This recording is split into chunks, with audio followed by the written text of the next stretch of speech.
कांग्रेस छाड़ी बीजेडी रे मिसिबे झारसुगुड़ा विधायक नव दास एने प्रतिक्रिया रखिंट पीसी सभापति निरंजन पट्टनायक। यही खबर शुणी दुखित बोली निरंजन कहते जदि से कांग्रेस छाड़ुवे तेबे यह दुखद घटना। मो पाखरे सेमिति किछि सूचना नाही बोली निरंजन कहते केही भी दल छाड़िले कौनसी प्रभाव पड़िबनी। भविष्यत में मु मध्य कांग्रेस छाड़िले दलर किछि क्षति हेबनी बोली से कहते जार दुर्बलता थिबो से दल छाड़िबा आम दल समस्त उन्मुक्त रही बोली निरंजन कहते।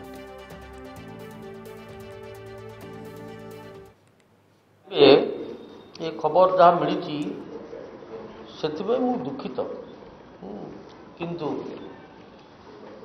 दुर्भाग्यर कथा ये वर्तमान Indian politics people have lost ideology.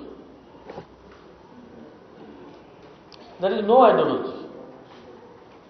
People are jumping from one party to another. कि कार कौन दुर्बलता थी तारी ऊपर ही निर्भर करे कहीं छाड़ी पारे जार आइडियोलॉजी नहीं से जीव जे कमर्शियल जार कमर्शियल एक्टिविटीज थी से जीव। आपणकर छत्तीसगढ़ रे अजित जोगी मुख्यमंत्री थे भारी पावरफुल बोली कहला लास्ट मोमेंट रे कांग्रेस छाड़ी चली गले अलग दल कले बीएसपी सहित कौन है वर्तमान मुझे कांग्रेस छाड़ी चलीगले कांग्रेस दल किसी क्षति हम नहीं। तेणु जो मैंने छाड़ी जाऊँच आइडियोलॉजी विहीन किसी कमर्शियल इंटरेस्ट कौट थपारे जानी नहीं नव दास छाड़े कि नहीं बोली जी भी छाड़ ये भारत वर्ष गोटे हो गला खाली दल बदल ए दल से दल से दल।